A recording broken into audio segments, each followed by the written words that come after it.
जी, अस्सलाम वालेकुम। वालेकुम अस्सलाम सर। जी, शुरू कर सकते हैं क्या हम? जी सर, बस मैं सबको बुला लेती हूँ फिर स्टार्ट करते हैं।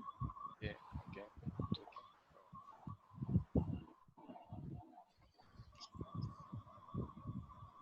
फिर आप मुझे बता दीजिएगा जब शुरू करना हो ना, तो प्लीज़ बता दीजिएगा जी अगर सर, जी सर।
जो लोग क्लास को ज्वाइन कर चुके हैं वो लोग जब तक साथ बाकी लोग ज्वाइन करते हैं, ये जो इमेजेस हमें नज़र आ रही हैं थोड़ा इससे फेमिलियर होने की कोशिश करें।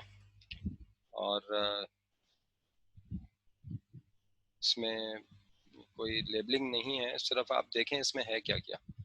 ठीक है, this is not the first slide, इसको हम दोबारा से we come back to this slide, लेकिन सिंपली आप देख लें जिस तरह हमने चेस्ट एक्सरे पढ़ा था, तो उसमें एक ज़रूरत थी इस बात की कि हमें थोड़ी फेमिलियरिटी हो कि इमेजेस में क्या क्या है। तो those who have joined the classroom, please look at this slide for a while.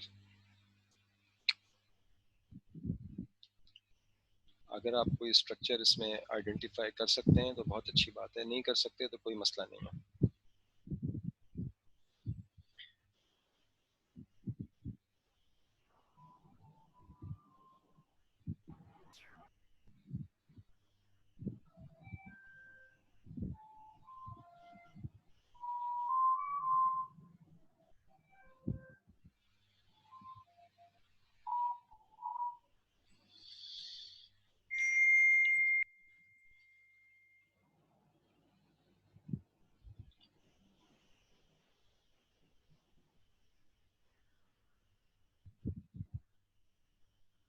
Sir 53 हो गए, आई थिंक अब कर देना चाहिए स्टार्ट। जी ठीक है, सही है, thank you very much. You are welcome sir.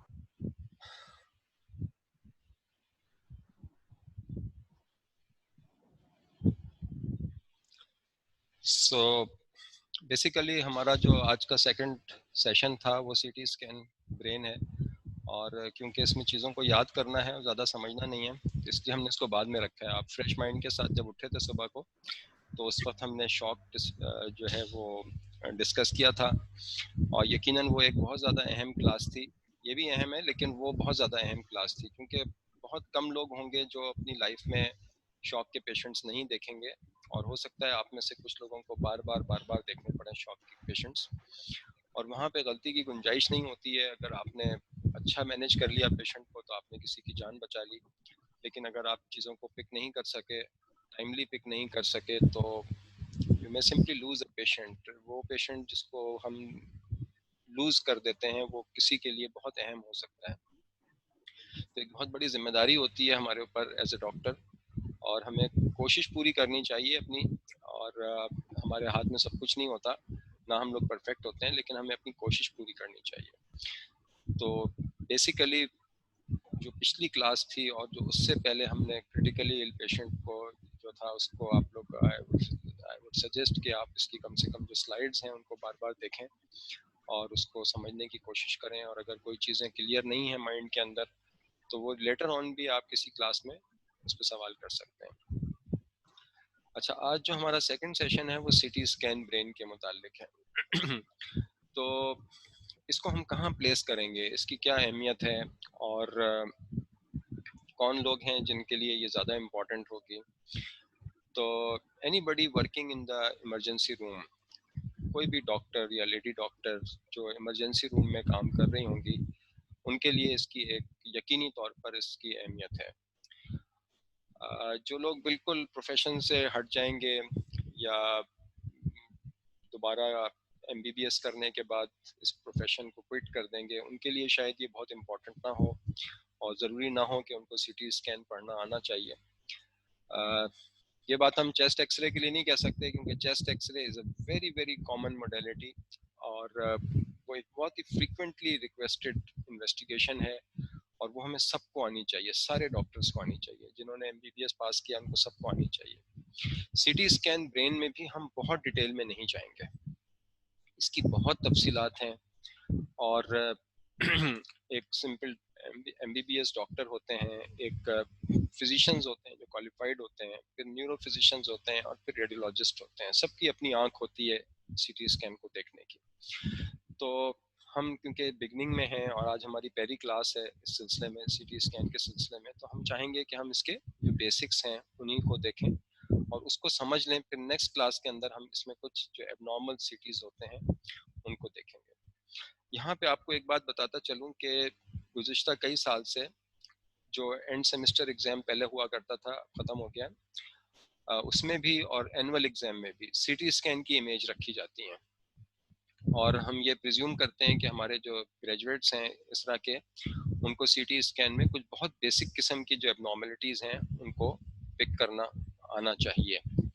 तो आपके from the academic point of view इसकी अहमियत ये है कि अगर आपका कोई एग्ज़ाम किसी स्टेज के ऊपर होगा तो सीटी स्कैन की इमेजेस उसके अंदर ज़रूर रखी जाएंगी, और वो कौन सी होंगी ये भी मैं आपको बता देता हूँ कि कौन सी वो चीज़ें जो कि हम हर कैंडिडेट से या हर डॉक्टर से चाहते हैं कि उसको सीटी स्कैन की ABCD पता हो। तो बेसिकली सीटी स्कैन ब्रेन को समझने के लिए ज़रूरी है कि हम थोड़ा सा ब्रेन की एनाटमी को समझ लें। ब्रेन को पढ़े हुए शायद हमें 2-3 साल हो गए हैं, तो एक दफ़ा उसको हम रिवाइज कर लेते हैं। इसके अंदर आप देख रहे हैं कि फ्रंटल लोब है और इसको डिफरेंट कलर्स दिए हुए हैं, ये पैराइटल लोब है, ऑक्सीपिटल लोब है और ये टेम्पोरल लोब है। ये जो चारों लोब्स हैं ये एक हेमिस्फीयर के 4 लोब्स बताए गए हैं इसके अंदर, और ये सुप्रा टेंटोरियम है। ये टेंटोरियम जो होता है यहाँ पर जो ड्यूरोमेटर की शीट होती है उससे जो टेंटोरियम बनता है उससे ये ऊपर है ये, ठीक है। तो ये सुप्रा, ये सेरिब्रम के 4 हिस्से हैं, और ये इंफ्रा टेंटोरियल स्ट्रक्चर है जिसमें ये सेरिबेलम है, और ये ब्रेन स्टेम है जिसमें मिड ब्रेन कहीं छुपा हुआ है, पॉन्स है, और ये मेडुला हो गया, और ये स्पाइनल कॉर्ड में कंटिन्यू हो जाता है, यहाँ कहीं फोरामन मैग्नम से ये बाहर आउट होके ये इसमें कंटिन्यू हो जाता है।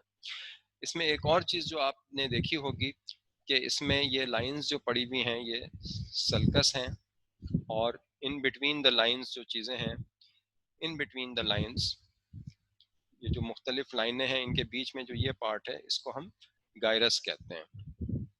तो सल्कस जो होते हैं ये डिप्रेशंस होते हैं, और जो गायरस होते हैं ये उन डिप्रेशंस के बीच में जो सरफेस एरिया होता है वो उसको हम गायरस कहते हैं। और इसके अंदर हम अगर अपनी एनाटमी की नॉलेज को थोड़ा सा रिकॉल करें तो हमें पता चलेगा कि they are made up of grey matter. Grey matter में सेल्स होते हैं बेसिकली, ठीक है। जो ब्रेन के जो न्यूरॉन्स होते हैं उनकी जो सेल बॉडीज होती हैं, सेल बॉडीज जो होती हैं they constitute the grey matter, ठीक है। और ग्रे मैटर से फिर जो जहाँ सेल बॉडीज पड़ी होती हैं उससे फिर एक्सॉन्स होते हैं जो कि लीड करते हैं, और वो बहुत वेरिएबल लेंथ के होते हैं। कुछ एक्सॉन्स उसमें से बहुत लंबे होते हैं जो कि स्पाइनल कॉर्ड के बिल्कुल एंड पे जाके खत्म होते हैं, कुछ हाफ वे पे खत्म हो जाते हैं, कुछ ब्रेन स्टेम में खत्म हो जाते हैं, और कुछ ऐसे भी एक्सॉन्स होते हैं जो ब्रेन के अंदर, अक्सरियत ऐसी होती है जो ब्रेन में ही इंटरकनेक्टिविटी का काम कर रहे होते हैं। So this is the outer surface of the hemisphere, जिसके अंदर हम इनकी जो मेन सल्काए होते हैं इनकी बेसिस के ऊपर हम फैसला कर लेते हैं। ये सेंट्रल सल्कस है, सेंट्रल सल्कस अगर आप लोगों को याद हो, जिसमें प्री सेंट्रल गायरस होता है और पोस्ट सेंट्रल गायरस होता है, जिसमें ये मोटर सिस्टम यहाँ पे होता है रिप्रेजेंट, और सेंसरी सिस्टम यहाँ पे रिप्रेजेंट होता है। और ये पैराइटल लोब है जिसके अंदर बहुत सारे इंपॉर्टेंट एरियाज हैं। फ्रंटल लोब है, और आपका भला करे ऑक्सीपिटल लोब है जहाँ पे विजन का काम होता है। ये फ्रंटल लोब है जहाँ पे पार्ट ऑफ मेमोरी है, और ये ऑल्फैक्टरी बल्ब है। तो ये डिफरेंट ब्रेन के स्ट्रक्चर्स हैं। ये हमने लेटरल सरफेस देखी है इसकी, ठीक है। अब ये इसकी मीडियल सरफेस है, इसके अंदर भी हम कुछ चीजें तो वही देख रहे हैं, ठीक है। ये मिसाल के तौर पर ये हिस्सा जो है ये फ्रंटल लोब का होगा, ये पैराइटल लोब का होगा, ये ऑक्सीपिटल लोब है इस सल्कस के पीछे, ये ऑक्सीपिटल लोब है। टेम्पोरल लोब हमें इसमें यहाँ नजर नहीं आएगा। इसी तरह से ये इंफ्राटेंटोरियल स्ट्रक्चर है। इंफ्राटेंटोरियल स्ट्रक्चर के अंदर ये सेरिबेलम है, और सेरिबेलम के दो लोब्स होते हैं, राइट और लेफ्ट लोब होते हैं, और ये बीच में वर्मिस होता है, अगर आपको याद आ जाए वर्मिस। और ये पॉन्स है, ये मिड ब्रेन है, सॉरी पॉन्स है, ये मेडुला है, और ये कंटिन्यू कर रहा है स्पाइनल कॉर्ड के अंदर। इसमें भी हम मिड ब्रेन को सही तरह से नहीं देख पा रहे हैं। तो ब्रेन स्टेम जो होता है that is constituted by the mid brain, the pons and the medulla. तो पॉन्स और मेडुला हमें यहाँ पे जो मीडियल सरफेस है वहां पे नजर आ रहे हैं। लेकिन एक और चीज जो एक्स्ट्रा इसमें हमें नजर आ रही है वो ये ब्लूइश स्ट्रक्चर्स हैं ये, ठीक है तो बहुत वेल डिफाइंड, लेकिन इसको कोई शेप हम नहीं बता सकते। ये जो ब्लूइश स्ट्रक्चर सारे का सारा है ये रिप्रेजेंट कर रहा है वेंट्रिकुलर सिस्टम को, ठीक है। तो ये ब्रेन के अंदर with in the base of the brain आप कह सकते हैं कि वहां पे ये वेंट्रिकुलर सिस्टम होता है जिसमें सेरेब्रोस्पाइनल फ्लूइड होता है, और ये दो लेटरल वेंट्रिकल्स होते हैं, दे open up into the third ventricle जो कि एक सेंटर में होता है। थर्ड वेंट्रिकल जो होता है वो लीड करता है through the aqueduct into the fourth ventricle. ये फोर्थ वेंट्रिकल है, ये एक्विडक्ट है, ये थर्ड वेंट्रिकल है, और ये जो है ये लेटरल वेंट्रिकल, ये इसका एंटीरियर हॉर्न है, ये इसका पोस्टीरियर हॉर्न है, ठीक है। ऑक्सीपिटल हॉर्न या पोस्टीरियर हॉर्न कह लें, और ये इसका फ्रंटल हॉर्न या एंटीरियर हॉर्न कह लें आप इसको, ठीक है। बाकी ये इसके डिफरेंट स्ट्रक्चर्स हैं, ब्रेन के डिफरेंट नाम हैं स्ट्रक्चर्स के, और ये इसकी एक बेसिक एनाटमी है। ये हम ब्रेन को देख रहे हैं, ठीक है। ये जो साहब हैं ये सर गॉडफ्रे हॉन्सफील्ड, इन्होंने 1979 में इनको नोबेल प्राइज मिल गया था मेडिसिन का, और इन्होंने ये सीटी स्कैन जो है इसके ये बानी है, तो इनको थोड़ा सा ट्रिब्यूट हमें पेश करना चाहिए कि इनकी इस काविश की वजह से और इस दरियाफ्त की वजह से शायद लाखों जिंदगियां बचाई जा चुकी होंगी अब तक। कंप्यूटेड टोमोग्राफी, तो हम इसको सीटी स्कैन कहते हैं या कैट स्कैन कहते हैं, ठीक है, कैट स्कैन, CAT। तो कंप्यूटेड टोमोग्राफी या कंप्यूटर असिस्टेड टोमोग्राफी एक ही मतलब है, हम किसी भी नाम से इसको हम पुकार सकते हैं। टोमोग्राफी क्या है बेसिकली, ठीक है, तो कंप्यूटर तो हमें पता है कि क्या है, और कंप्यूटर इसमें हेल्प करता है तो इसलिए इसको कंप्यूटर असिस्टेड कहते हैं। लेकिन टोमोग्राफी बेसिकली क्या है, टोमोग्राफी क्या है, it refers to a process for generating 2D image slices 2D image slices of an examined organ of 3 dimensions। एक ऑर्गन है जिसकी 3 डायमेंशंस हैं, ऑब्वियसली ब्रेन की 3 डायमेंशंस हैं, लंग्स की 3 डायमेंशंस हैं, हमारा जो एब्डोमेन है उसके अंदर डिफरेंट ऑर्गन्स प्लेस्ड हैं, उनकी भी 3 डायमेंशंस हैं।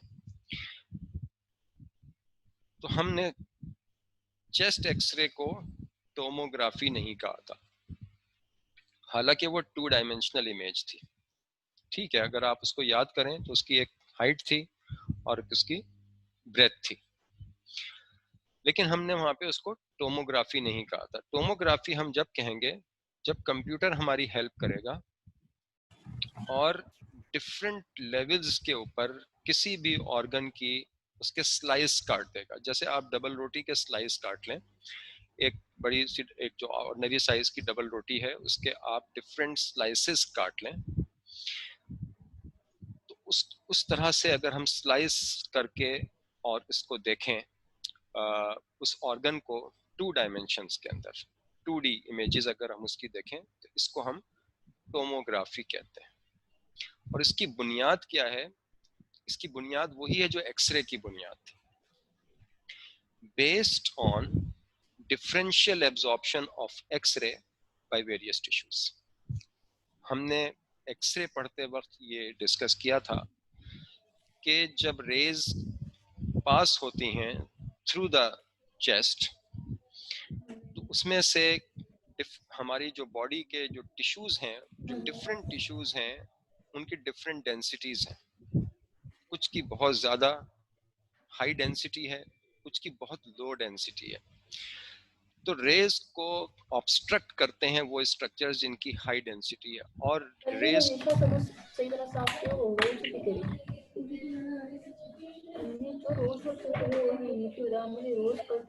सॉरी कुछ इंटरप्शन है, इसको आप कहीं ब्लॉक कर सकती हैं जी, थैंक यू। तो जो स्ट्रक्चर आसानी से पास होने देंगे, कुछ ऐसे स्ट्रक्चर्स होते हैं जिनकी डेंसिटी लो होती है and they allow the rays to pass through, और कुछ ऐसे स्ट्रक्चर्स होते हैं जो कि रेज को पास नहीं होने देते, they don't allow the rays to pass through, उनको हम हाइपरडेंस कहते हैं। कोई इस वक्त इंटरप्शन तो नहीं है? Can you listen me clearly? Yes sir. Okay, thank you.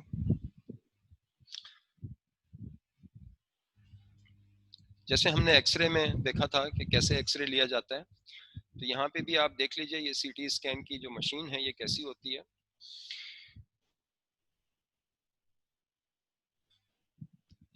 ये इसका जो जिसके अंदर सारा सेटअप होता है रेडिएशन का, और फिल्म्स होती हैं एक्सरे की, और ये वो ट्रॉली है जिसके ऊपर मरीज लेटता है, और उसके बाद इसको स्लाइड करके जिस पार्ट का भी स्कैन करना होता है उसको स्लाइड करके, क्योंकि ये मरीज खड़ा नहीं होगा, ये मरीज इसके ऊपर लेटा हुआ होगा, तो इसमें जहां पे भी जो भी पार्ट हमें स्कैन करना होगा, चाहे हमें ब्रेन का स्कैन करना है, अगर ब्रेन का होगा तो इसका सर यहाँ रखा हुआ है तो हम इसको यहाँ तक ले आएंगे, अगर हमें चेस्ट का करना होगा तो हम ब्रेन को दूसरी तरफ निकाल देंगे और चेस्ट यहाँ पे आ जाएगा इस सेंटर पोजीशन में। अगर हमें एब्डोमेन का करना होगा तो हम यहाँ पे एब्डोमेन का वो पार्ट ले आएंगे। तो ये ट्रॉली जो होती है ये बेसिकली, या जो भी ट्रे आप कह लें इसको, ये मूव करके दिस मूव्स इनसाइड, और इसके ऊपर पेशेंट जो है वो लाइंग पोजीशन के अंदर होगा। इसका हेड यहाँ पे होगा, नेक्स्ट इमेज में हम देखेंगे। और ये इसका जो है वो अंदर का व्यू आप देख सकते हैं, जहाँ पे सोर्स ऑफ रेडिएशन और इसकी जो फॉर्मेशन है इमेजेस की, वो यहाँ पे जो इसका कंप्यूटर सेक्शन है और जो इसके जो रेडिएशन की सोर्स है वो यहाँ पे है, और वहां से इमेजेस बन के फिर कंप्यूटर सेक्शन की तरफ आती हैं। ये एक पेशेंट है जिसका सीटी हो रहा है। इसके हेड को होल्ड किया गया है, आप देख रहे हैं यहाँ पे इसके हेड को होल्ड किया गया है,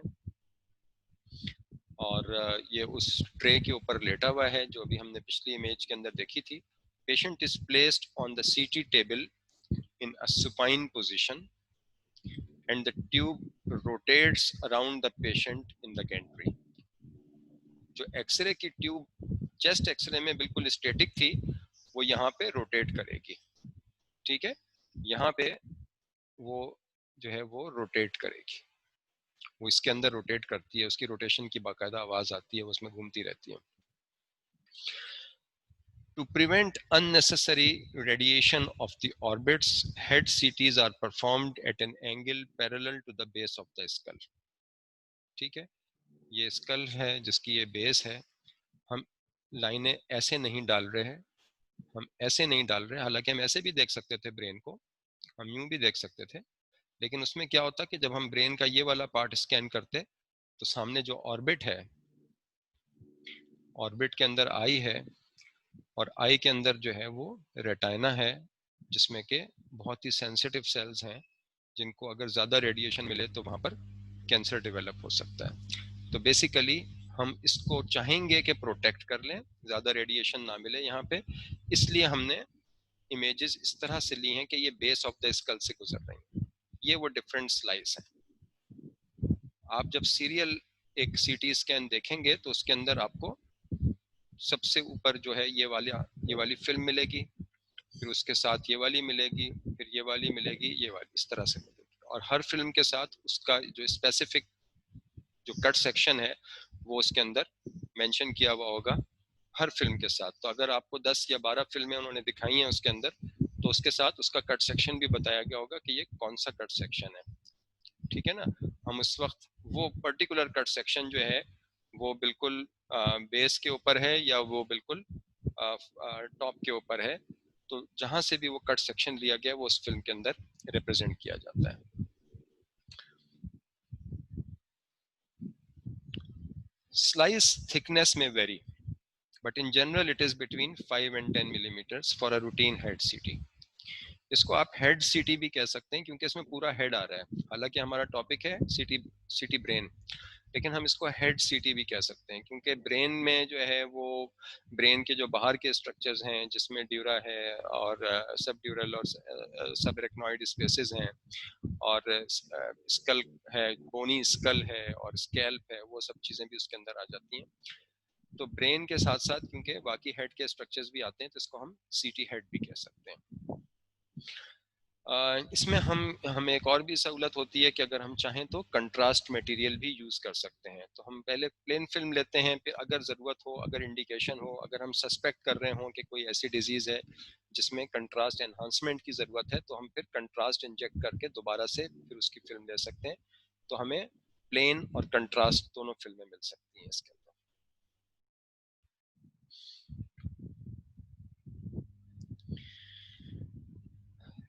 अगर हम इस लाइन को पढ़ें तो हमें ऐसा लगेगा कि हमने पहले भी इसे कहीं पढ़ा है, और हमने इसको 1 हफ्ता पहले पढ़ा था या 2 हफ्ते पहले पढ़ा था इसको हमने।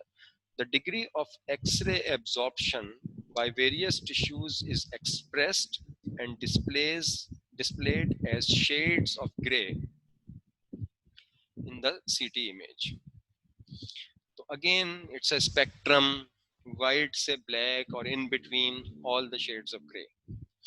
Darker shades correspond to lesser attenuation, means जहाँ पे हमें डार्क नजर आएगा, इसका मतलब है कि वो लो डेंसिटी के स्ट्रक्चर्स थे, उन्होंने रेज को गुजरने दिया। Excuse me. उन्होंने एक्स रेज को गुजरने दिया है जहां, और गुजरने की वजह से डार्क अगर कहीं इमेज नजर आ रही है तो इसका मतलब ये है कि वहां पर वो स्ट्रक्चर्स थे, वो उस तरह की डेंसिटी थी जिसने आसानी से गुजरने दिया और वो डार्क इमेज कॉज कर रहे हैं। The shades of grey correspond to a number on an arbitrary linear scale। ये उन्हीं साहब जो हाउसफील्ड थे जिन्होंने ये इजाद किया था, उनके एजाज में उनको हाउसफोल्ड यूनिट्स कहते हैं। विंडोइंग क्या चीज़ है? ये विंडोइंग उस तरह की एक चीज़ है जैसे आप अपने सेल फोन से जब तस्वीर लेते हैं तो आप देखते हैं कि कभी अगर आपने बहुत करीब से किसी चीज़ को फोकस करना है तो पीछे वाली चीज़ें ब्लर हो जाती हैं, या आप डिफरेंट फिल्टर्स यूज करते हैं उसके अंदर। मुझे इतना पता नहीं, लेकिन मुझे ये पता है कि लोग फिल्टर्स यूज करते हैं उसके अंदर। जब फिल्टर्स यूज करते हैं तो उसके आप जब किसी चीज को हाईलाइट करना चाह रहे होते हैं या किसी चीज को ब्लर करना चाह रहे होते हैं तो आप फिल्टर्स यूज करते हैं। इसी तरह से जब हम सीटी स्कैन कर रहे होते हैं तो हमें ये सहूलत हासिल होती है कि अगर हम किसी खास चीज को देखना चाहते हैं, खास स्ट्रक्चर को, किसी खास डेंसिटी को अगर हम देखना चाहते हैं तो हमारे पास ये सहूलत होती है कि हम उसका फोकस चेंज करते हैं, इसको विंडोइंग कहते हैं। उससे फायदा ये होता है कि हम एक ही इमेज में, एक ही फिल्म के ऊपर हम डिफरेंट जो आप समझ लें कि जो वेवलेंथ की चीजें होती हैं हम उनको देख पाते हैं। ठीक है, मिसाल के तौर पर अगर हम सिर्फ सीटी ब्रेन कर दें तो हो सकता है कि हम जो बोनी, जो क्रेनियम है, जो ब्रेन है, जो स्कल का बोनी पार्ट है, हो सकता है हम उसको बहुत साफ ना देख सकें, तो उसके लिए हमें बोन विंडो करनी पड़ती है। बोन विंडो अगर हम करेंगे तो हम उस एक ही फिल्म में एक ही दफा में जब हमने पेशेंट को एक्सपोज किया है तो उसी वक्त में हम अगर बोन विंडो करेंगे तो हम आसानी से बोन भी देख सकेंगे। तो इसको आप अपने सेल फोन से अगर आप लोग फोटोग्राफी करते हैं तो उससे आप इसको मिला के देख सकते हैं इस चीज को। Is this clear? Shall we proceed?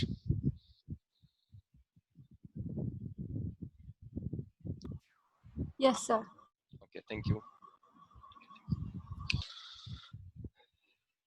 इसमें कुछ चीजें हैं, ये बीच वाला जो कॉलम है इसको आप भले इग्नोर कर दीजिए, ठीक है, लेकिन कुछ चीजें आपने इसमें जरूर याद करनी है और आगे भी एक स्लाइड आएगी उसमें भी कुछ चीजें याद करने की हैं। ठीक है, जहां पे कैल्शियम है, और कैल्शियम कहाँ होता है?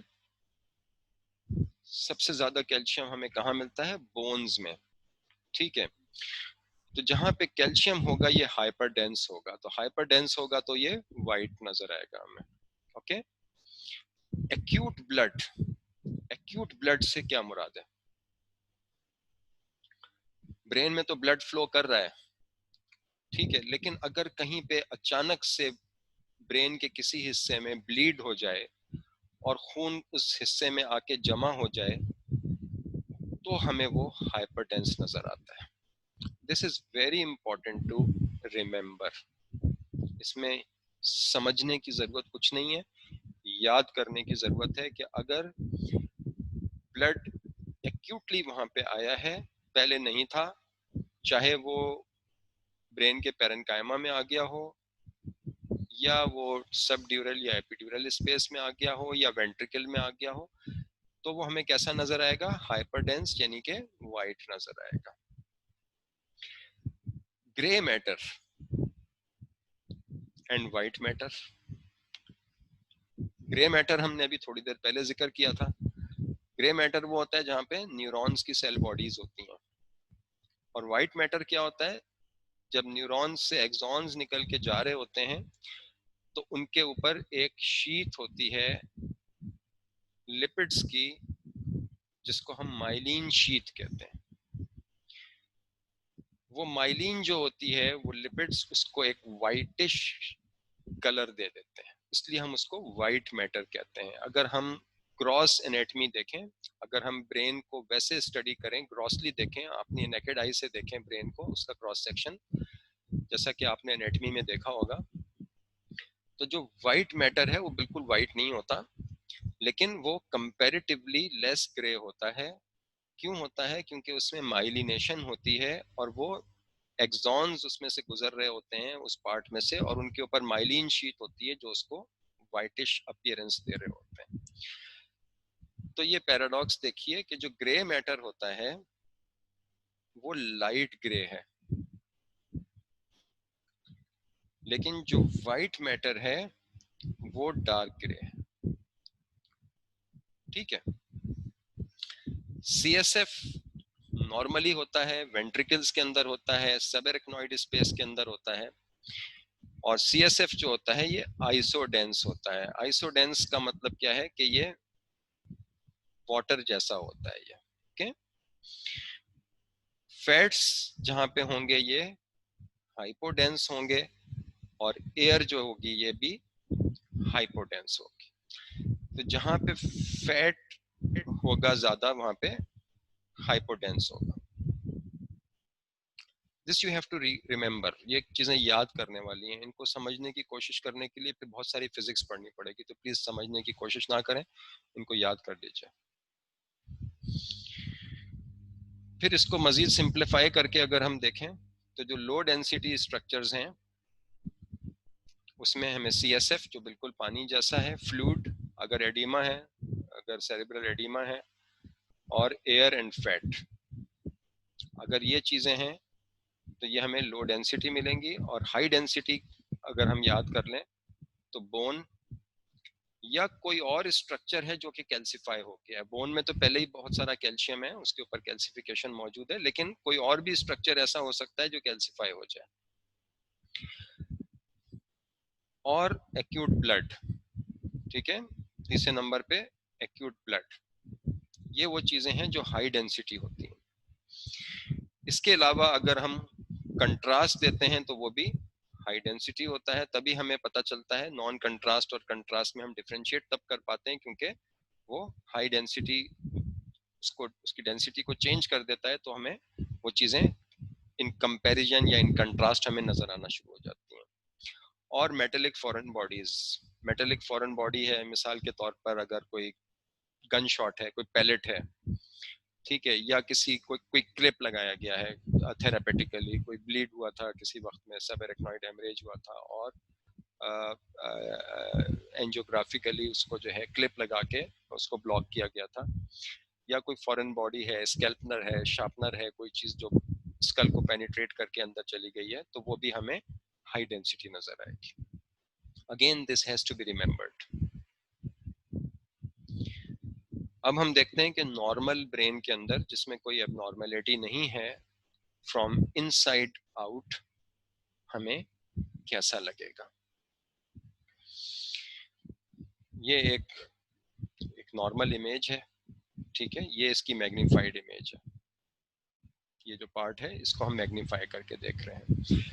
ये एक क्रॉस सेक्शन है, ठीक है, ये एक स्लाइस है, ये इसकी पेशेंट की राइट साइड है, ये पेशेंट की लेफ्ट साइड है, ठीक है। हालांकि हमें यहाँ पे कैसा लग रहा है कि ये राइट साइड है और ये लेफ्ट साइड है, लेकिन दर हकीकत ये पेशेंट की राइट साइड है और ये पेशेंट की लेफ्ट साइड है। क्यों है, इसके लिए हम वापस देख लेते हैं जाके।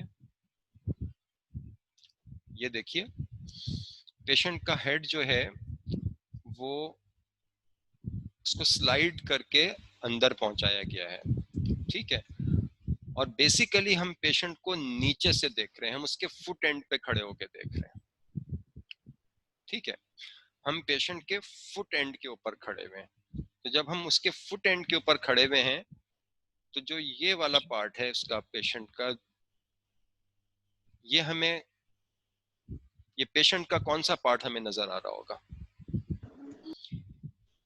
ये हमें लेफ्ट पे नजर आ रहा है, लेकिन ये पेशेंट का राइट है ये, ठीक है।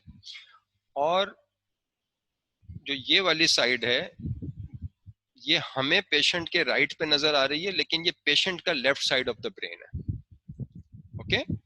तो इसलिए इसको समझना जरूरी है कि जब हम इमेज देख रहे हैं इसके अंदर, तो ये CSF, ये वेंट्रिकल है, ये हम नीचे से देख रहे हैं, ये पेशेंट की राइट साइड है, ये लेफ्ट साइड है, जैसी राइट होती है वैसी ही लेफ्ट होती है। तो तो पहले तो हमें सिमेट्री देखेंगे, लेकिन इसके जो डेंसिटीज हैं, अभी तक हम डेंसिटीज पे हैं, तो ये आइसोडेंस पानी जैसी है बिल्कुल, ये ब्लैक है। फिर आप देखें ये बोन है, ये वाइट है, और ये जो स्ट्रक्चर इन बिटवीन है, दीज इन बिटवीन स्ट्रक्चर्स, ये ब्रेन का पेरेन्काइमा है, जिसके अंदर हमें मुख्तलिफ शेड्स नजर आ रहे हैं ग्रे के, और ग्रे वाइट मिक्स हमें नजर आ रहा है। सो वी मस्ट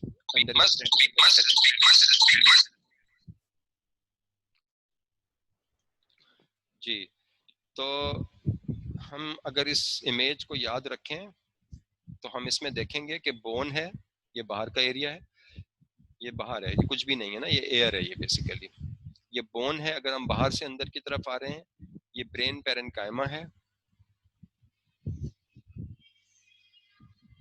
ये ग्रे मैटर है, ये वाइट मैटर है। क्योंकि अभी हमने थोड़ी देर पहले दिखाया था, हमने याद करने की कोशिश की थी कि जो वाइट मैटर है वो ज्यादा ग्रेइश है, और जो ग्रे मैटर है वो कम ग्रेइश है। ओके, और ये हम वेंट्रिकुलर सिस्टम में आ गए। अगर आप जाके जो हमने शुरू में मीडियल सरफेस पे देखा था ब्रेन के अंदर, तो वहां हमने देखा था कि वेंट्रिकुलर सिस्टम है।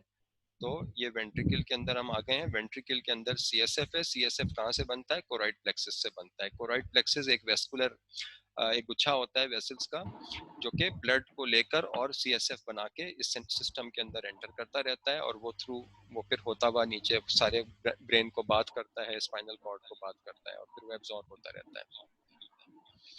तो these are the various densities. Okay, can you listen me clearly?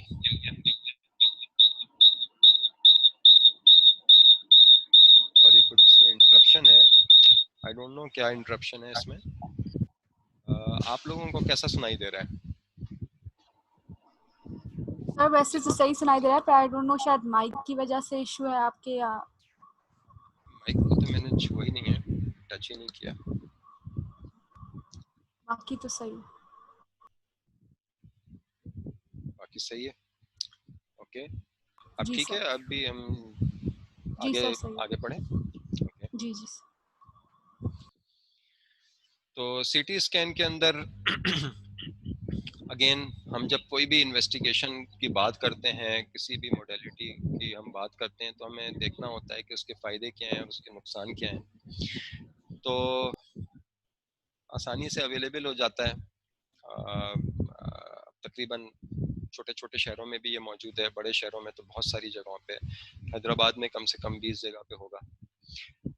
फौरन हमें इसकी रिपोर्ट मिल जाती है ना, विद इन अगर पेशेंट जैसे ही वहाँ पहुँचता है, तो सीटी स्कैन करने में जो जो इसका एक्सपोजर टाइम है वो बहुत कम है।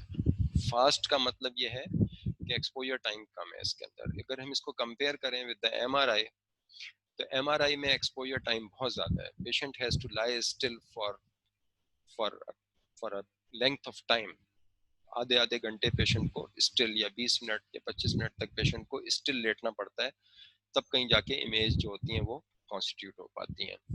यहाँ पे ऐसा नहीं है। यहाँ पे ये एक्सरे की उस पर मेथडोलॉजी के ऊपर ये फंक्शन करता है, और एक्सरे में हमने देखा था कि seconds, within fraction of a second image आ जाती है। तो यहाँ पर भी जो हमें सीटी के डिफरेंट स्टेजेस में डिफरेंट स्लाइसेस को कट करना होता है, तो इसमें हमें बहुत ज़्यादा टाइम नहीं लगता। तो ये it's a fast exposure time as compared to the MRI, जो कि दूसरी बहुत इंपॉर्टेंट मोडेलिटी है ब्रेन को या किसी और बॉडी पार्ट को 2 डायमेंशन में या 3 डायमेंशन में देखने के लिए। तो इसको हम कंपेयर करते हैं विद द एमआरआई। एमआरआई इतना आसानी से अवेलेबल नहीं होता, जबकि सीटी स्कैन जो है वो आसानी से अवेलेबल है, ऑल्दो कि अब एमआरआई भी आसान हो गया। This is fast, exposure time is less, better for bone and acute blood and lesions of the skull, base and calvarium। तो जो अगर हम बोन विंडो को अगर हम कंसीडर करें और उसको हम अलग से फोकस करें, तो ये एक बेहतर मोडेलिटी है as compared to MRI. Calcifications को देखने के लिए भी ये बेहतर है, और पेशेंट के हिसाब से बहुत सारे पेशेंट होते हैं, उनको बड़ी प्रॉब्लम होती है, आप ज़्यादा देर तक उनको जो है वो उसके अंदर नहीं रख सकते, उस बेड पे या ट्रे पे जिस पे भी हमने पेशेंट को जो है वो उसमें देखा था। शुरू के स्लाइड्स के अंदर, तो उसके हिसाब से पेशेंट के पॉइंट ऑफ व्यू से भी ये बेहतर होता है। डिसएडवांटेजेस क्या हैं कि अगर आप इसमें देखें तो एमआरआई के अंदर there is a very little और नो रेडिएशन, यहाँ पे हाई रेडिएशन है, और इसमें जो पोस्टीरियर फोसा है उसको हम बहुत अच्छा नहीं देख पाते। पोस्टीरियर फोसा के लीजन्स को देखने के लिए अगर कोई माइन्यूट लीजन्स हैं तो we go for the MRI. ये सिंपल एक एनाटमी है, और इसके अंदर आपको आपने शुरू में एनाटमी के जो आपके फर्स्ट, अगर आपको अपना लेक्चर याद हो एनाटमी का, तो उसके अंदर जो एनाटमिकल पोजीशंस होती हैं वो आपको बताई गई होंगी, तो उसी को अगर आप रिकॉल कर लें इस वक्त, तो ये जो है ये एक्सियल इसका जो है वो इमेजेस हैं, ये एक्सियल सेक्शन है ये, जब हम इसको ट्रांसवर्सली कट कर रहे हैं, और अगर हम ऐसे इसको कट कर रहे हैं ब्रेन को, तो ये कोरोनल सेक्शन है। कोरोनल सूचर आपको याद होगा, जो स्कल के ऊपर जब आपने स्कल की एनाटमी पढ़ी होगी, तो ये कॉर्नल है। और अगर हम इसको मिड लाइन से जो है वो दो हेमिस्फीयर्स को अलग अलग करके मिड लाइन से कट करते हैं, तो ये सेजाइटल प्लेन या सेजाइटल सेक्शन है ये, ठीक है। अगर आप याद करें superior sagittal sinus, inferior sagittal sinus, तो आपको याद होगा कि ये यहाँ से शुरू होता है और ऐसे पीछे की तरफ जाता है। तो ये सेजाइटल सेक्शन है, ये कोरोनल सेक्शन है, और ये एक्सियल सेक्शंस हैं। तो हम जो स्ट्रक्चर्स मेनली देखते हैं इसके अंदर वो एक्सियल वो होते हैं, सेक्शंस होते हैं इसके अंदर। ये एक नॉर्मल सीटी है, ये डिफरेंट, आप देखिए इसके अंदर ये बहुत छोटे नैरो सेक्शंस इन्होंने बनाए हैं, क्लोज, वेरी क्लोज, एक दूसरे से बड़े क्लोज इन्होंने लिए हैं, और इसके उन्होंने कुछ एग्जाम्पल्स के तौर पे बता दिया है। ये बिल्कुल बेस है इसकी, ठीक है, ये it's very near to the orbit. ये आई बॉल्स आपको नजर आ रही होंगी यहाँ पे, ठीक है। फिर ये बोन है इसके अंदर,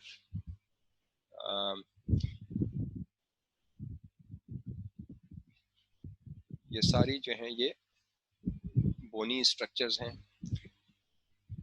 वाइट जो नजर आ रहे हैं, ये आपके ग्रे मैटर है, ये ब्रेन का पैरेन्काइमा है ये, ठीक है। ये ऑर्बिट, ये टेम्पोरल लोब है, और ये हम कहीं बिल्कुल बेस ऑफ द ब्रेन के आसपास है ना ये, ठीक है। ये भी इसी तरह से बेस ऑफ द ब्रेन के हम पास है ये, ठीक। इसके अंदर आप देखें बोन अब खत्म होती जा रही है, एक सिर्फ आउटलाइन रह गई है। यहाँ पर एक हमें बिल्कुल अब वेंट्रिकल्स हमें नजर आने शुरू हो गए, lateral ventricle. Different cross sections के अंदर अगर हम नीचे से ऊपर की तरफ जा रहे हैं, ठीक है, यहाँ पर हमने ऊपर आके जब देखा है यहाँ कहीं की ये इमेज है, तो यहाँ पे हमें वेंट्रिकल्स भी अब नजर नहीं आ रहे हैं, ठीक है। लेकिन जो नीचे की इमेजेस हैं उसके अंदर हमें वेंट्रिकल्स नजर आ रहे हैं। ये वेंट्रिकुलर सिस्टम है जो कि बेस के ऊपर, बेस ऑफ द ब्रेन में पाया जाता है। तो ये डिफरेंट इमेजेस हैं, इसको हम जब बार बार देखेंगे तो हम इनके साथ फेमिलियर हो जाएंगे, okay. High density white, shades of grey, और इसको अगर आप देखें तो मिड लाइन नजर आ रही है हमें, ये मिड लाइन है ये, ठीक है। इसी तरह से यहाँ पर मिड लाइन है, ये बोन नहीं है, ये कैल्सिफिकेशन है, ठीक है, यहाँ कोई बोन नहीं होती। ये वाइट मैटर है और ये ग्रे मैटर है, और हमने ये शुरू में डिस्कस किया था कि ऑल्दो कि ग्रे मैटर का नाम ग्रे मैटर है, लेकिन जब हम सीटी स्कैन में देखते हैं तो हमें लेस ग्रे नजर आता है as compare to white matter, जो कि हमें डार्क ग्रे नजर आता है, ओके। हमें जरूरत क्यों पड़ती है? ये जो स्लाइड है ये कोई एकेडमिक स्लाइड आप इसको नहीं कह सकते, इसको हम इस तरह से कह सकते हैं कि ये एक जरूरत के मुताबिक बनाई गई स्लाइड है। और as a doctor, as a junior doctor, आप लोगों को सीटी स्कैन कब देखना पड़ेगा और क्यों रिक्वेस्ट करना पड़ेगा, जब आप लोग हाउस जॉब कर रहे होंगे या जब आप रेजिडेंट्स होंगे, जो लोग मेडिसिन के अंदर किसी भी कुछ भी वक्त के लिए काम करेंगे तो उनको ये बातें पता होनी चाहिए कि सीटी स्कैन हम कब कराते हैं, क्या इसकी मेजर इंडिकेशन मेडिसिन में क्या है। तो जो सबसे ज़्यादा कॉमन हम देखते हैं अपने सेटअप के अंदर चीज़, वो क्या होती है कि जब हमारे पास स्ट्रोक का पेशेंट आता है जिसमें हमें लगता है कि ये सेरिब्रोवैस्कुलर एक्सीडेंट है, ये पेशेंट ठीक था लेकिन अब अचानक इसकी एक साइड वीक हो गई है या पैरालाइज हो गई है, और with normal level of consciousness या with altered level of consciousness हमारे पास पेशेंट आता है और हम ये सस्पेक्ट करते हैं कि ये स्ट्रोक है, तो हम सबसे पहले बिफोर स्टार्टिंग एनी थेरेपी हम उसका सीटी स्कैन कर लेना चाहते हैं। क्यों कर लेना चाहते हैं? क्योंकि हमारे जहन में स्ट्रोक आते के साथ ही हमारे जहन में ये आता है कि भाई ब्लीड है या इन्फाक्ट है। तो बजाय इसके कि हम उसको डिस्प्रिन खिला दें, हमें पहले उसका सीटी स्कैन कर लेना चाहिए, क्योंकि अगर ब्लीड है और हमने उसको डिस्प्रिन खिला दी है तो उसका जो उसका लीजन है वो वर्स हो जाएगा, ठीक है। या अगर एक बिग इन्फाक्ट है और हमने उसको फिर भी एस्प्रिन खिला दी है ये सोच के कि इसको स्ट्रोक हुआ है, तो हो सकता है कि वर्सनिंग ऑफ द कंडीशन हो जाए। तो before we start any therapy in a patient of acute stroke, we always like to have a CT scan. So this is perhaps the most important indication which we see in our emergency room. Second number पे फिर हम देखते हैं कि हमारे पास अगर कोई stroke का पेशेंट आ गया है, कुछ वक्त गुजरने के बाद आया है, तो क्या है, कहाँ पे है, उसका टेरिटरी कौन सी है, उसको इन्फाक्ट है या ब्लीड है। पेशेंट अगर सर के दर्द के साथ आ रहा है और हमें लगता नहीं है कि ये वेस्कुलर हेडेक है, तो हम उसका वर्कअप करना चाहते हैं, तो फिर हम कोई SOL स्पेस ऑक्यूपाइंग लीजन को रूल आउट करने के लिए, या हमें पता है कि हमारे पेशेंट को मेनिंजाइटिस हुआ था, कोई कॉम्प्लिकेशन के साथ आ रहा है, तो हम we want to rule out a hydrocephalus. या कोई एल्डरली सब्जेक्ट है और गिर पड़ा है या एक्सीडेंट का केस है और हम देखना चाहते हैं कि इसको सबड्यूरल या एपिड्यूरल हेमाटोमा तो नहीं है, कोई waxing and वेनिंग level of consciousness के साथ पेशेंट आ रहा है, तो ये सबड्यूरल या एपिड्यूरल हेमाटोमा तो नहीं है। इसको हेमाटोमा का मतलब कलेक्शन ऑफ ब्लड, तो एपिड्यूरम ड्यूरा के बाहर या ड्यूरा के अंदर उसको कोई कलेक्शन तो नहीं है, सबड्यूरल या एपिड्यूरल तो नहीं है। और fracture of the cranial vault, तो जो स्कल है उसमें कहीं कोई फ्रैक्चर तो नहीं है। तो अभी हमने देखा था कि हाँ, जो सीटी स्कैन है वो बेहतर हमें प्रोजेक्शन दे सकता है about the fracture as compared to MRI।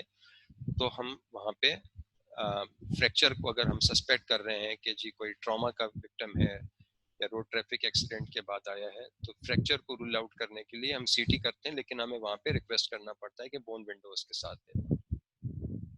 So these are few indications. These are not all the indications. अब हम कैसे पढ़ेंगे सीटी स्कैन को, हम कैसे पढ़ेंगे? जैसे हमने एक्सरे को पढ़ने के लिए एक अप्रोच हमने डेवलप की थी कि हमें स्टेप बाय स्टेप देखना है, सारी चीज़ों को देखना है, कुछ मिस नहीं कर देना है। तो इसी तरह से हमें सीटी स्कैन को पढ़ने के लिए भी हमारे पास एक अप्रोच होनी चाहिए। वो अप्रोच क्या है? सबसे पहले हमने लेफ्ट और राइट को कंपेयर करना है, लेकिन आप अव्वल तो मार्किंग होती है, लेफ्ट और राइट की मार्किंग हुई भी होती है, लेकिन आपको पता होना चाहिए। आप थोड़ी देर के लिए इमेजिन करें कि आप एक पेशेंट आपके सामने बिल्कुल लेटा हुआ है और आप उसको फुट एंड से देख रहे हैं। जब आप उसको, जितने भी सीटी स्कैन है वो इसी तरह से रीड किए जाते हैं, चाहे आप एब्डोमेन का सीटी रीड करें या चेस्ट का सीटी रीड करें या ब्रेन का सीटी रीड करें, हम ये प्रिज्यूम कर रहे होते हैं कि हम उस क्रॉस सेक्शन के अंदर हम उसके फुट एंड के ऊपर खड़े होके अब हम उसको, मरीज को, उसका वो वाला क्रॉस सेक्शन देख रहे हैं। तो जो हमारे राइट पे चीजें होती हैं वो दर हकीकत पेशेंट की लेफ्ट साइड होती है, और जो हमारे लेफ्ट हैंड के ऊपर चीजें होती हैं वो दर हकीकत पेशेंट की राइट साइडेड चीजें होती हैं वो पेशेंट की, ठीक है। तो compare the left and the right side of the cranium, हमने देखना है कि सिमेट्री मेंटेन्ड है या नहीं है। फिर मिड लाइन, जिसपे भी हमने थोड़ी देर पहले कर्सर घुमाया था, तो उसको आप देखिए कि मिड लाइन जो है वो वाकई मिड लाइन में है या वो कहीं शिफ्ट हो गई है। फिर आप उसकी क्रॉस सेक्शनल एनाटॉमी देख रहे हैं, जो भी क्रॉस सेक्शन आप देख रहे हैं आप एक क्रॉस सेक्शन नहीं देखते, हमने टोमोग्राफी में देखा ही है, टोमोग्राफी का मकसद यही है कि आप एक से ज्यादा क्रॉस सेक्शन देख रहे हो। तो आपको जितने भी क्रॉस सेक्शंस प्रोवाइड किए गए हैं, 1 2 3 से 10 12 14 जितने भी क्रॉस सेक्शन प्रोवाइड किए गए हैं, वो सारे क्रॉस सेक्शंस आपने उनको एक एक करके देखना है। और उनके जो एनाटॉमिकल लैंडमार्क्स होते हैं, जो कि हमें पहले से पता होने चाहिए, उनको हम देखेंगे। तो वो क्या चीजें हम देखेंगे, तो उसमें हम ब्रेन टिश्यू देखते हैं, ठीक है। उसमें हम ग्रे मैटर जैसा होना चाहिए क्या वैसा ही है, व्हाइट मैटर जैसा होना चाहिए वैसा ही है, और कोई इंट्रासेरेब्रल लीजन तो नहीं है, कोई नई चीज तो नजर नहीं आ रही है हमें वहां पे, ठीक है।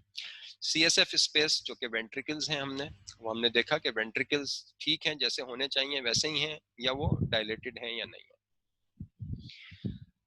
इसी तरह से skull and soft tissues, skull और स्कल के बाहर जो सॉफ्ट टिश्यू है जिसको हम स्कैल्प कहते हैं, और कुछ और सॉफ्ट टिश्यू हैं जैसे ऑर्बिट है। तो क्या हमें स्कैल्प में कोई स्वेलिंग नजर आ रही है, चोट वोट लगी थी तो वहां पे हेमाटोमा, जिसको हम कहते हैं ना कि सर पे चोट लगी है तो वहां सर के ऊपर कुछ वो जैसे उर्दू में कहते हैं गोमड़ा बन गया, तो कोई स्कैल्प की स्वेलिंग हमें नजर आ रही है, या कोई फ्रैक्चर्स हैं जो कि हम आइडेंटिफाई कर सकते हैं। साइनसिस को हम देख सकते हैं, और ऑर्बिट को हम देख सकते हैं, ठीक है। तो इस तरह से ये हमारी कंप्लीट, जो हमें जो भी कुछ नजर आ रहा है वो हम ब्रेन से देखना शुरू करेंगे। ग्रे मैटर, व्हाइट मैटर, और कोई एक्स्ट्रा चीज, कोई इंट्रासेरेब्रल लीजन तो नहीं है। CSF में देखेंगे कि वेंट्रिकल्स उसके नॉर्मल साइज और शेप के हैं, डिस्टॉर्टेड तो नहीं है, डायलेटेड तो नहीं है। स्कल एंड सॉफ्ट टिश्यूज को हम देखेंगे कि कोई स्कैल्प में स्वेलिंग तो नहीं है, फ्रैक्चर्स तो नहीं है, और साइनसिस के अंदर कोई जो भी चीजें देखने की होती हैं, और ऑर्बिट। फिर सब ड्यूरल, अगर हमें चेक करना है, हम या सस्पेक्टिंग सब ड्यूरल हेमाटोमा, तो हम वो देखेंगे कि कोई ब्लड कलेक्शन तो नहीं है वहां पे।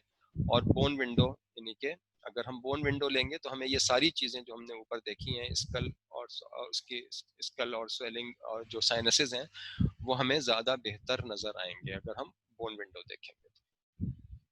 तो कोई बहुत ज्यादा चीजें नहीं है देखने की, अगर आप इस पर गौर करें, there are not too many things. अब ये एक नॉर्मल सिटी है, ये एक इसका क्रॉस सेक्शन है ये, ठीक है। और क्रॉस सेक्शन हमें ऐसा लगता है कि ये बिल्कुल टॉप पे से नहीं लिया गया है, और बिल्कुल बॉटम पे से भी नहीं लिया गया है, ये कहीं दरमियान में से लिया गया है, क्योंकि इसके अंदर हमें वेंट्रिकल्स नजर आ रहे हैं। अगर आप गौर से देखें तो हमें इसमें वेंट्रिकल्स नजर आ रहे हैं, ठीक है। ये लेटरल वेंट्रिकल है, ये इसके एंटीरियर हॉर्न्स हैं, और ये इसके पोस्टीरियर या ऑक्सीपिटल हॉर्न्स हैं। तो ये फ्रंटल या एंटीरियर हॉर्न्स हैं। तो ये हमें वेंट्रिकल क्योंकि नजर आ रहा है, तो ये कहीं दरमियान का, ये बेस ऑफ द ब्रेन पे ही है कहीं पे, लेकिन बिल्कुल नीचे जाके नहीं है, जहाँ पे हमें फोरामन मैग्नम नजर आना शुरू हो जाए, या हमें ज्यादा बोन्स नजर आनी शुरू हो जाए, तो ये कहीं इन बिटवीन लिया गया है। और अगर हम बिल्कुल टॉप पे से लेते तो हमें ये वेंट्रिकुलर सिस्टम नजर ना आता, ठीक है। तो इसमें हमें क्या क्या चीजें नजर आ रही हैं, तो हमने देखा कि वेंट्रिकल्स हैं, ये नॉर्मल ऐसे ही होते हैं, ठीक है। जब आप बहुत सारी इमेजेस देख लेंगे तो आपको पता चल जाएगा वेंट्रिकल्स कैसे होते हैं। ये बहुत डायलेटेड तो नहीं है वेंट्रिकल्स, ये ऐसे तो नहीं हो गए हैं ये, ओके। अगली क्लास में हम देखेंगे कि अब नॉर्मल वेंट्रिकल्स कैसे होते हैं। ग्रे वाइट डिस्टिंक्शन, ये सिर्फ ये नहीं है कि हमने ये ग्रे मैटर आइडेंटिफाई कर लिया और ये व्हाइट मैटर आइडेंटिफाई कर लिया, बल्कि हमें हर जगह देखना होता है, पूरा कोई छोटे से छोटा लीजन भी जो है वो हमें देखना होता है कि वहां पे, क्योंकि लीजन उमूमन जैसे स्ट्रोक के केसेस होते हैं तो बहुत छोटा सा लीजन होता है, तो वो जहां जहां ग्रे वाइट डिस्टिंक्शन होती है वो हमें देखनी होगी कि ग्रे वाइट डिस्टिंक्शन जो है वो मौजूद है या वो खत्म हो गई है। Sulci are symmetrical on both sides, ये सल्काए हैं, ये जो आप देख रहे हैं ये सल्काए हैं, ठीक है। ये सल्काए हैं, ये आप देखें कि ये दोनों तरफ हमें नजर आ रहे हैं, या नहीं नजर आ रहे हैं। ऐसा तो नहीं है कि यहाँ के इस एरिया के सल्काए लॉस हो गए, ठीक है, या यहाँ पे ये वाला सल्कस मौजूद ना हो, यहाँ पे है लेकिन यहाँ पे नहीं है। तो जो मेन सल्काए हैं वो हमें देखने चाहिए कि सिमेट्रिकल है या नहीं है। Skull is intact with no skull oedema, ठीक है। ये स्कल जो है, ये स्कल है, ये है यहाँ पे, और कोई उसके ऊपर इसके बाहर कोई एडिमा या कोई सॉफ्ट टिश्यू स्वेलिंग नहीं है, ओके। तो नॉर्मल सीटी हम कैसे देखेंगे, हम अंदर से देखना शुरू करेंगे इसको, वेंट्रिकल्स को देखेंगे सबसे पहले, और उसके बाद फिर हम बाहर की तरफ जाएंगे। बाहर की तरफ आते आते हम देखेंगे कि ग्रे वाइट डिस्टिंक्शन सिर्फ एक जगह पे नहीं बल्कि पूरे all over grey white distinction जो भी होती है, सल्काई प्रिजर्व्ड है या नहीं है, मिड लाइन जो है वो मिड लाइन में ही है या नहीं है, मिड लाइन शिफ्ट तो नहीं हो गई, ऐसे तो नहीं हो गई है मिड लाइन, और स्कल जो है वो इंटैक्ट है या नहीं है, और उसके आसपास कोई स्वेलिंग तो नहीं। ये इसके डिफरेंट सेक्शंस हैं। ओके, पोस्टीरियर फोसा में हम क्या क्या देखते हैं, बहुत अच्छा हमें नहीं नजर आता, लेकिन हम पोस्टीरियर फोसा कट्स भी लेते हैं और सुप्रा टेंटोरियल कट्स भी लेते हैं। तो टेंटोरियम के ऊपर जो होता है वो सेरिबेरम सेरिब्रम होता है, और टेंटोरियम जो इंफ्रा टेंटोरियल स्ट्रक्चर्स होते हैं वो उसके अंदर सेरिबेलम और ब्रेन स्टेम यानी कि पॉन्स मेडुला और जहाँ पे वो फिर फोरामेन मैग्नम से स्पाइनल कॉर्ड के अंदर कंटिन्यू हो जाती है। तो हम देखने की कोशिश जरूर करते हैं कि ऑल्दो हमारे पास बहुत अच्छा नहीं हमें सीटी स्कैन दिखाता, लेकिन हम देखते जरूर हैं। और अगर हमारे पास एमआरआई की फैसिलिटी नहीं है, हम किसी ऐसी जगह पे प्रैक्टिस कर रहे हैं जहाँ एमआरआई है नहीं, तो हमें लामाला इसी के ऊपर गुजारा करना पड़ता है। तो supratentorial and posterior fossa cuts, हम डिफरेंट कट्स लेके डिफरेंट लेवल्स के ऊपर उसको देखने की कोशिश करते हैं। इससे ज्यादा डिटेल हम नहीं आज डिस्कस करेंगे, लेकिन हम ये जो डिफरेंट लेवल्स इन्होंने बताई हैं इसको हम एक दफा गो थ्रू कर लेंगे। ठीक है, इसको हम गो थ्रू जरूर करेंगे। आप देखिए इसमें ये जो इन्होंने बताया है, जो भी कुछ है, जो स्ट्रक्चर्स हमें नजर आ रहे हैं, वाइट का मतलब है कि ये बोन है, ठीक है, ये ब्रेन का पेरेन्काइमा है, ये भी बोन है, ये भी बोन है, ठीक है, ये ईयर के आसपास का कोई एरिया है इसलिए ब्लैक है, इसमें एयर है, ठीक है। या तो इस तरह से अगर हम देखें तो यहाँ पर ये कट सेक्शन बताया गया है, ठीक है, ये हमने बेस से शुरू किया है। ओके, अगर आप इसके एनाटॉमी में देखें तो हमें फ्रंटल लोब का बिल्कुल थोड़ा सा हिस्सा यहाँ पे नजर आ रहा है, फिर हमें ये पॉन्स के थ्रू गुजर रहा है, सेरिबेलम के थ्रू गुजरता हुआ, और यहाँ पे जो भी इसके पास जो बोनी स्ट्रक्चर्स होंगे वो हमें बहुत सारे इसके अंदर नजर आ रहे हैं। ठीक है, अब आप नेक्स्ट स्लाइड में देखेंगे तो ये लाइन ऊपर होती चली जाएगी। आप प्लीज इसको गौर से देखिएगा, हम इस पे ज्यादा टाइम नहीं लेंगे। ठीक है, सक्सेसिव स्लाइड्स आप देखेंगे तो ये लाइन ऊपर जाती हुई नजर आएगी हमें। ठीक, और उसको फिर हम यहाँ से कंपेयर कर सकते हैं। ठीक है, ये सेजाइटल सेक्शन है, ये सेजाइटल सेक्शन है। ओके, ये कौन सा सेक्शन है, ये एक्सियल इमेज है इसकी, ये एक्सियल इमेज है और ये सेजाइटल है ये। ओके, तो ये फर्स्ट था, ये सेकंड लाइन थोड़ी ऊपर चली गई है अगर आप और से देखें, थर्ड में ये लाइन और भी ऊपर चली गई है, यहाँ पे स्ट्रक्चर्स जो हैं चेंज होते जा रहे हैं। फोर्थ में अब आप देख रहे हैं तो हम वेंट्रिकल में आ गए, तो हमें वेंट्रिकल नजर आने शुरू हो गए। ठीक है, यहाँ पे भी हम वेंट्रिकल आगे भी देख सकते हैं और पीछे भी देख सकते हैं, तो हमें आगे के वेंट्रिकल भी नजर आ रहे हैं और पीछे के वेंट्रिकल भी नजर आ रहे हैं। अब हम मोस्टली सेरिब्रम को ही देख रहे हैं। अब आप देखिए कोई वेंट्रिकल यहाँ पे नहीं है, तो वेंट्रिकल यहाँ से गायब हो गए। ठीक है, अब ये बिल्कुल ऊपर का ब्रेन का ऊपर वाला हिस्सा है, ये वाला हिस्सा आप देख रहे हैं। ओके, ये एक स्लाइड है जिसके अंदर फिजियोलॉजिक क्लासिफिकेशन है, ये पैथोलॉजिकल नहीं है इसलिए इसको हमने आज ही डिस्कस कर लेंगे इसको। ये जो बीच के अंदर है ये पाइनियल ग्लैंड है। ये पाइनियल ग्लैंड आपने देखा होगा कि ये मिड लाइन के अंदर एक स्ट्रक्चर होता है जो कि बहुत सारे जानवरों में बहुत वेल डेवलप्ड होता है, लेकिन ह्यूमन बींग्स के अंदर ये इतना ज़्यादा डेवलप नहीं होता है। और इसका जो होता है, ये जो डे लाइट होती है इसके साथ इसकी बड़ी एसोसिएशन होती है। ये पाइनियल ग्लैंड जो होता है ये किसी खास एज में जाकर, चाइल्डहुड में जाके उसके बाद ये आहिस्ता आहिस्ता कैल्सीफाई होना शुरू हो जाता है, और हमें ये यहाँ पे अगर कोई कैल्सिफिकेशन नज़र आती है तो हमें मिस इंटरप्रिटेट नहीं करना चाहिए। अगर ये किसी बहुत छोटे बच्चे का नहीं है तो फिर हम इसको normal calcification of the pineal gland कहेंगे। इसी तरह से ये जो वेंट्रिकल के अंदर अगर ये पूरा वाइट हो जाए तो हम कहेंगे कि भाई ब्लड आ गया यहाँ पे, लेकिन अगर ये सारा ब्लैक है और उसके अंदर यहाँ पे ये थोड़ा सा कैल्सिफिकेशन नजर आ रही है तो ये कोरॉइड प्लेक्सिस है, ये कोरॉइड प्लेक्सिस है ये। ठीक है, कोरॉइड प्लेक्सिस क्या है? कोरॉइड प्लेक्सिस बेसिकली वो है जो कि हमने देखा था कि ये वो ब्लड वेसल्स हैं जो कि CSF फॉर्म कर रही होती हैं। तो ये बेसिकली वेंट्रिकल्स के अंदर मौजूद होती हैं, लेकिन विद द टाइम ये कैल्सिफाई हो सकती हैं, और वो फिर जब कैल्सिफाई होंगी, कैल्शियम आएगा तो ये वाइट होने शुरू हो जाएंगी, इनकी डेंसिटी बढ़ जाएगी। इसी तरह से बाज लोगों में बेजल गैंग्लिया भी जो है वो कैल्सिफाई हो सकते हैं, लेकिन this is a very common site of intracellular bleed. तो अब अगर आपको दोनों तरफ कैल्सिफिकेशन नजर आ रही है तो बहुत ही एक्सट्रीमली रेयर है कि ये बायलेटरल ब्लीड हुआ हो, तो फिर आप इसको बेजल गैंग्लिया कैल्सिफिकेशन ही कंसीडर कर लेंगे। लेकिन अगर ये आपको एक साइड पे है और पेशेंट ने भी स्ट्रोक के साथ प्रेजेंट किया है, तो इसको हम फिर कंसीडर करेंगे कि ये ब्लीड है या एक्यूट ब्लड है ये। तो थैंक यू वेरी मच। इसको हम एक दफा दोबारा से चला के देख लेते हैं कि हमने आज क्या क्या पढ़ा है।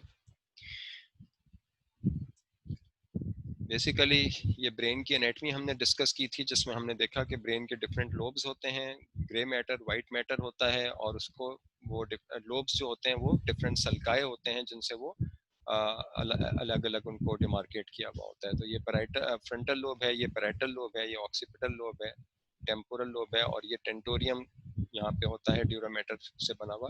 इसके ऊपर ये सुप्रा टेंटोरियल स्ट्रक्चर हैं, ये इंफ्रा टेंटोरियल स्ट्रक्चर है। ठीक है, तो ये पोस्टीरियर फोसा है ये, और ये एंटीरियर और मिडिल फोसा के स्ट्रक्चर्स हैं। तो ये पोस्टीरियर फोसा के अंदर आपको सेरिबेलम और पॉन्स और मेडुला और कंटिन्यूइंग एज स्पाइनल कॉर्ड।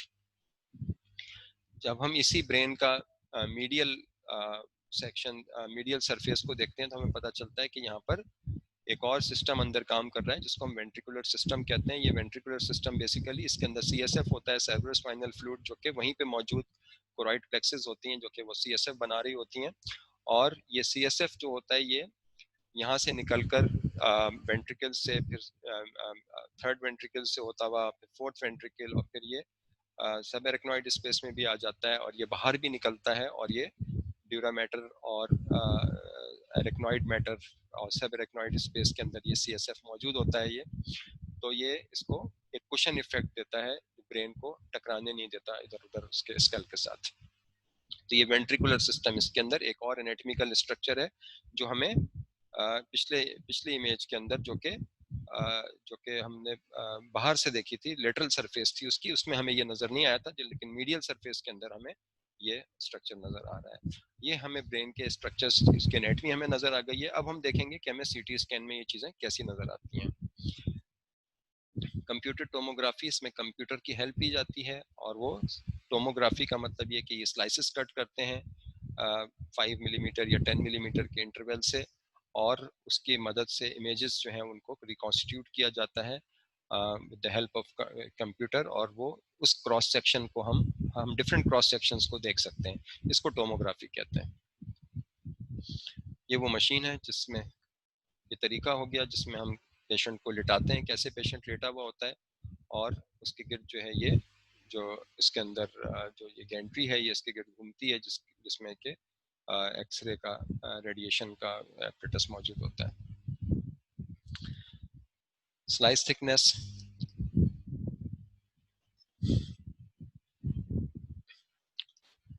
फिर वही वाली चीज़ जो हमने एक्सरे में पढ़ी थी कि इसके अंदर डिफरेंट शेड्स हमें नज़र आते हैं, वाइट से लेकर ब्लैक तक, और इन बिटवीन ग्रे के मुख्तलिफ शेड्स होते हैं, और जहाँ डार्क शेड्स होते हैं इसका मतलब है कि वहाँ से रेज आसानी से गुजर गई हैं।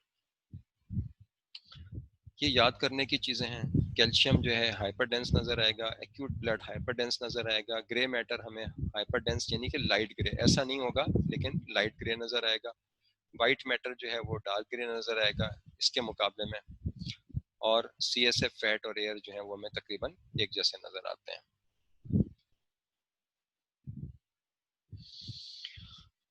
अगेन थिंग्स टू रिमेंबर, ये एक कट सेक्शन है, ठीक है, जिसमें हमें वेंट्रिकल भी नज़र आ रहा है, ब्रेन पैरेन्काइमा भी नज़र आ रहा है, और स्कल भी नज़र आ रहा है। आप देख सकते हैं कि ब्लैक से लेकर वाइट तक और शेड्स ऑफ ग्रे इसमें हमें नज़र आ रहे हैं। एडवांटेजेस हम डिस्कस कर चुके हैं। एक्सियल स्ट्रक्चर्स आपने देखे इसके अंदर, जो आखिरी की स्लाइड्स थी 7-8 स्लाइड्स में आपने देखा कि एक्सियल स्ट्रक्चर भी साथ साथ दिखाया गया था, और सैजिटल प्लेन भी इसका साथ साथ दिखाया गया था। नॉर्मल CT है, ये इसके बेस से हमने शुरू किया है, ये बेस है इसकी, फिर हम और ऊपर आ गए, फिर और ऊपर आ गए, और ये हम बिल्कुल ऊपर आ गए। यहाँ पे हमें ये बताते हैं कि ये सेक्शंस कहाँ कहाँ से लिए गए हैं। ये कंप्यूटर हमें बताता है कि ये सेक्शन किस जगह से लिया गया है। ये इसका सजेटल प्लेन में हमें बताता है, ये एक्सियल प्लेन और सजेटल प्लेन को कंबाइन करके बताता है हमें।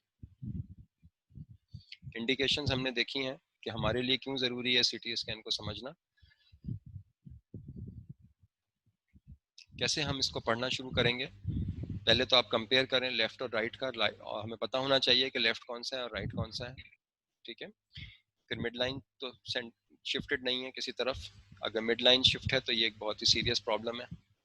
क्रॉस सेक्शनल एनाटॉमी फिर आप देखिए, क्रॉस सेक्शन में जैसा हम देख रहे हैं इसके अंदर ब्रेन टिश्यू देखिए, सीएसएफ को देखें, वेंट्रिकल्स, और स्कल को देखिए, फिर सबड्यूरल और बोन विंडोज की मदद से हम चीज़ों को मजीद अच्छा देख सकते हैं।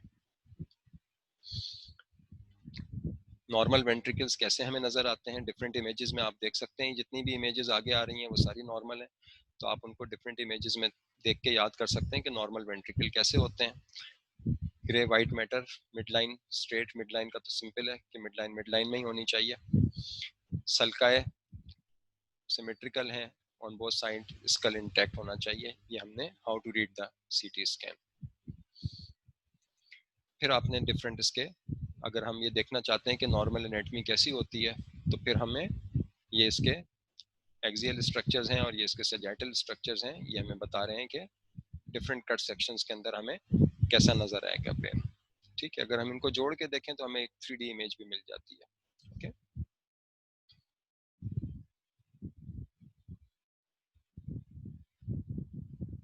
इसको हम जल्दी जल्दी भी चला के देख सकते हैं तो हमें पता चलता है कि असल में किस तरह से एनाटॉमी चेंज हो रही है अगर हम बेस से ऊपर की तरफ जा रहे हैं, ठीक है। कुछ चीज़ें वैसी रहती हैं, कुछ चीज़ें चेंज हो रही होती हैं। So thank you very much. आज की हमारी प्रेजेंटेशन यहीं तक महदूद है। अब आप लोगों को अगर कोई सवाल पूछने हैं तो वो पूछ लीजिए।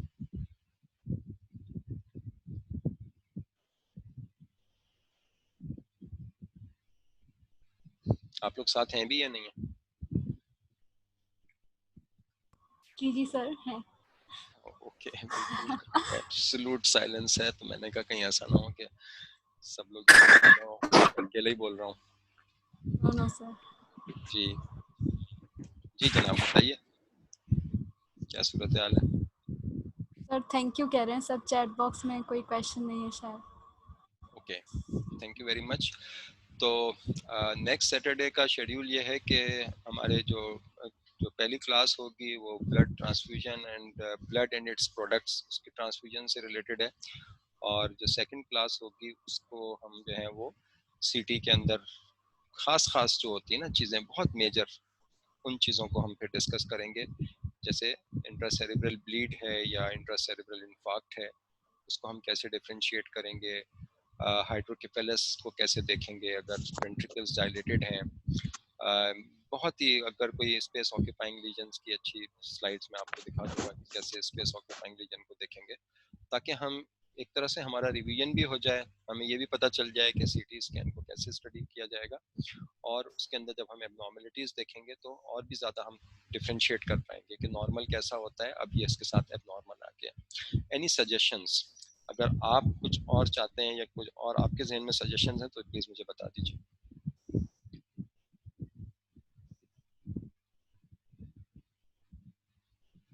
सिर्फ तो कोई नहीं है, बाकी मैं सबसे पूछूंगी और अगर कुछ भी हुआ तो मैं आपको इन्फॉर्म कर दूंगी। ठीक है, okay, thank you very much. Thank you sir. I will be waiting for the feedback. Okay, thank you sir. और थैंक यू। हाफिज। अल्लाह हाफिज़।